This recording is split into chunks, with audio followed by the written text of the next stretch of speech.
भारतीय मौसम विभाग से आई बड़ी खबर। मुंबई में देर रात आंधी तूफान और तेज बारिश। मौसम विभाग ने आज भी मध्य प्रदेश, राजस्थान समेत 15 राज्यों में कहीं हल्की और कहीं तेज बारिश का अलर्ट जारी किया। बिहार के नेता तेजस्वी यादव ने नरेंद्र मोदी पर साधा निशाना और कहा कि आगामी बिहार विधानसभा चुनाव में बिहार की जनता बीजेपी को वोट नहीं देने वाली, क्योंकि मोदी ने बिहार को विशेष राज्य का दर्जा दिलाने का जो वादा किया था वह पूरा नहीं किया। देश के प्रधानमंत्री नरेंद्र मोदी ने महाराष्ट्र में रैलियों को संबोधित करते हुए कहा कि जल्द बीजेपी सरकार पूरे भारत में निकालेगी बम्पर सरकारी नौकरियां और युवाओं को देगी रोजगार। चलिए जानते हैं देश और दुनिया की तमाम बड़ी खबरों को सिर्फ 5 मिनट में। लेकिन उससे पहले अभी तक आपने इस वीडियो को लाइक नहीं किया है तो लाइक कर दें और चैनल को सब्सक्राइब कर लें। कांग्रेस नेता राहुल गांधी हरियाणा इलेक्शन 2024 में करारी हार मिलने के बाद मीडिया से कहा कि अब हम सुप्रीम कोर्ट जाएंगे और आगामी किसी भी चुनाव को ईवीएम मशीन से नहीं होने देंगे। ईवीएम मशीन में बीजेपी छेड़छाड़ करके इलेक्शन जीतती है। जम्मू कश्मीर इलेक्शन में जीत प्राप्त करने के बाद अमर अब्दुल्ला ने बोला कि बीजेपी सरकार मुस्लिम विरोधी सरकार है।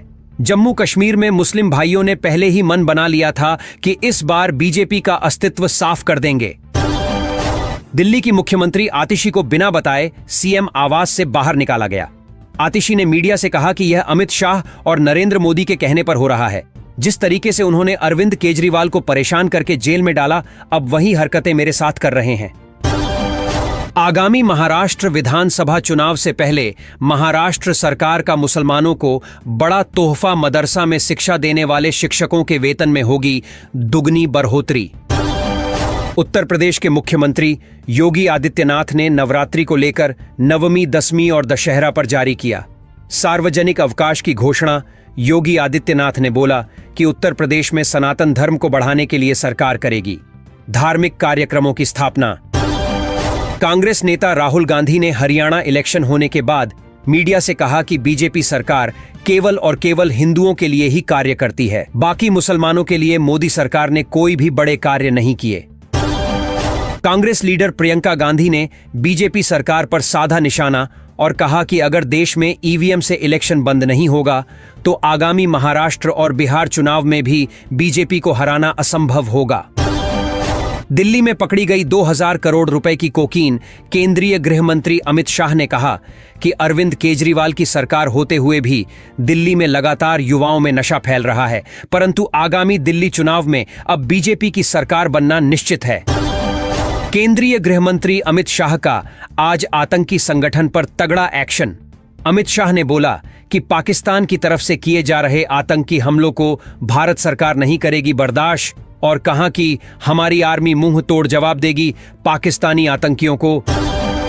जम्मू कश्मीर विधानसभा चुनाव के परिणाम आने के बाद दूसरी बार मुख्यमंत्री पद की शपथ लेंगे अमर अब्दुल्ला। वही हरियाणा में बीजेपी नेता नायब सिंह सैनी बनेंगे हरियाणा के नए मुख्यमंत्री।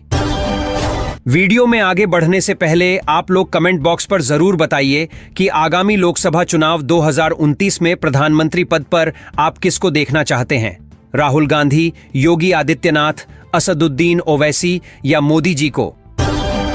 हैदराबाद में नवरात्रि के पंडाल पर अराजक तत्वों ने की पत्थरबाजी और दुर्गा प्रतिमा के हाथ तोड़े। हिंदू संगठन ने कहा ऐसी करतूतें अब हम बर्दाश्त नहीं करेंगे। भारत के खरबपति बिजनेसमैन रतन टाटा के निधन के बाद उनकी संपत्ति को लेकर हुआ बड़ा खुलासा। रतन टाटा के वकील ने बताया कि मरने से पहले रतन टाटा ने बोला था कि मेरे मरने के बाद मेरी पूरी संपत्ति गरीबों में दान होनी चाहिए। भीम आर्मी के कमांडर और सांसद चंद्रशेखर आजाद रावण ने कांग्रेस पार्टी और बीजेपी पर साधा निशाना और कहा कि नरेंद्र मोदी और राहुल गांधी दोनों ही आरक्षण को समाप्त करना चाहते हैं, परंतु भीम आर्मी के रहते भारत में आरक्षण को हटाना संभव ही नहीं बल्कि असंभव है। हैदराबाद सांसद असदुद्दीन ओवैसी ने आगामी महाराष्ट्र चुनाव को लेकर रैलियां शुरू की और बोले कि नरेंद्र मोदी भारत की गरीबी, बेरोजगारी और महंगाई पर बात करना पसंद नहीं करते हैं, परंतु हिंदू मुस्लिम राजनीति पर मोदी को मजा आता है। भारतीय मेडिकल एसोसिएशन ने जारी किए चौंकाने वाले आंकड़े, जिसमें बताया कि भारत में समोसा, पकौड़ी, चिप्स जैसी चीजों को खाकर लगातार भारत में डायबिटीज, शुगर की बीमारी भयंकर तरीके से फैल रही है। विश्व में सबसे ज्यादा डायबिटीज के मरीज भारत में ही हैं। भारतीय मौसम विभाग से आई बड़ी खबर। मुंबई में देर रात आंधी, तूफान और तेज बारिश।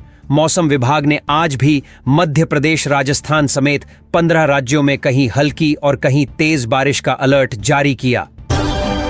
बिहार के नेता तेजस्वी यादव ने नरेंद्र मोदी